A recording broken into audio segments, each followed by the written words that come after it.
¿Qué tal, amigos? ¿Cómo estáis? Me he leído un libro, no lo puedo mostrar porque no lo tengo físicamente. Lo podéis encontrar en Amazon, en la tienda de la librería de Editorial Círculo Rojo y multitud de lugares. Se llama Vitriólico. Vitriólico, disculpen las molestias. Una historia breve del mundo y sus moradores, desde el albor del universo hasta prácticamente ayer mismo, pero solo lo importante. Bueno, sí, vale, puede que alguna tontuna también haya.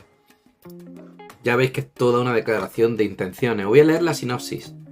Alfredo, un tipo especialmente sensible, es policía y está de baja por trastorno mixto, ansioso, depresivo, adaptativo. Por eso, y alguna otra razón, acude a terapia al gabinete de psicopedagogía y psiquiatría de su amigo Nicolás. Y, aunque un buen día decide abandonar la terapéutica y tomar el alta médica, ya nunca retomará su profesión. Junto a sus descabelladas cavilaciones y vivencias más o menos adulteradas, en este espacio también tienen cabida y su minuto de gloria, además de Nicolás, otros 5 amigos aparecidos durante la adolescencia. Todo lo novelado en estas páginas se incardina, sin que ello tenga notorio peso en la trama medular, mayoritariamente en periodo COVID.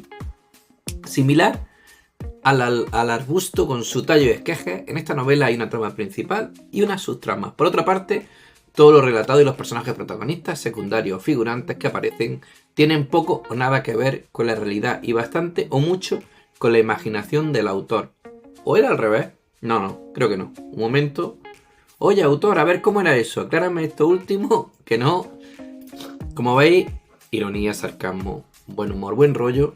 Eso es lo que nos presenta el autor David Gil Rosell con una obra que a mí me ha hecho pasar un muy buen rato. Una obra que yo diría que es inclasificable, sin ninguna duda, firmada por este autor al que me gustaría conocer porque me parece que tiene una mente brillante.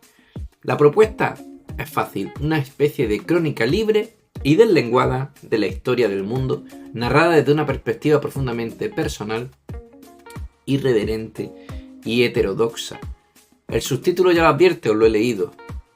Y esa combinación de sentido del humor, desparpajo y desinhibición estilística define a la perfección el tono del libro. El estilo del autor está marcado por una voz en primera persona que fluctúa entre la convencionalidad, la crónica absurda y el monólogo cómico. Su estructura tiene una forma socarrona, algo de stand-up literario, con una constante búsqueda de la carcajada cómplice, del juego verbal y sobre todo del absurdo deliberado.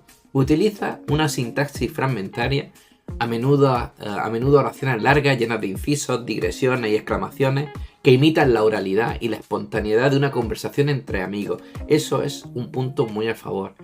Otra cosa que me gusta, las referencias culturales, tanto elevadas como populares, y se mezclan sin rubor, de Don Quijote a los X-Men, de Pascal a Barry White. Ritmo rápido, impulsivo, atropellado a veces, pero ese aparente caos en la estructura responde a una intención clara: construir un discurso iconoclasta y sobre todo provocador que no va a dejar a nadie indiferente. Sobre los temas, Vitriólico aborda una amalgama que va desde la reflexión existencial hasta el comentario social, pasando por la crítica política, la teoría de la conspiración y los traumas personales. El texto parece moverse entre la autobiografía ficcionada y la sátira global. Hay momentos de ternura sincera, como las reflexiones dirigidas a los hijos o la evocación de la pérdida del padre. Luego hay situaciones que rozan el delirio psicodélico, el humor negro más corrosivo, el COVID-19, los sistemas sanitarios, la familia, la muerte, la estupidez humana. Son algunas de las obsesiones que vertebran los múltiples pasajes de esta narración, que se resiste a cualquier forma o línea clásica. Creo que no es una novela al uso, está claro, y mucho menos en sentido estricto, por eso hablar de los personajes sería extraño, pero el narrador y su entorno se presentan con tanta intensidad y verosimilitud que funcionan como retratos afilados de una generación y de un estado de ánimo colectivo. Calabacita, Majo, Coti, Masto, el psicólogo Nicolás, los miembros de su familia o incluso entidades ficticias. Creo que componen un cuadro delirante que oscila entre lo entrañable y lo grotesco. Creo que si hay que destacar algo del libro es su valentía discursiva. El autor no se autocensura, la incorrección política está presente en cada página, pero no como un gesto provocador, sino como un acto de afirmación individual y de liberación expresiva. La obra resulta una catarsis contra el miedo, el tabú, lo políticamente correcto, lo establecido, lo burocrático.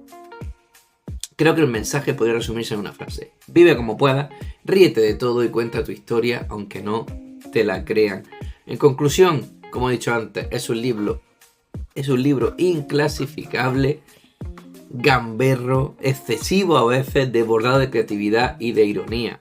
Por supuesto no es para todos los lectores, y mucho menos los sobrios, los clásicos, pero quienes conecten con la voz de este autor van a encontrar en estas páginas un festín de irreverencia y de lucidez. Una obra que de verdad tenéis que leer. Hacedme caso, por favor. No me gusta compararlo con otros libros importantes de la literatura, pero es complicado.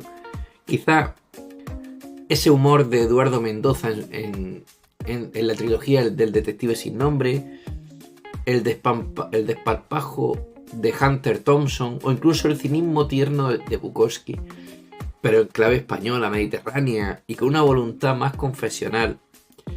Es una obra brillante, sobre todo por la mezcla de estilos y registros, y creo que es una experiencia de lectura singular que no os debéis perder.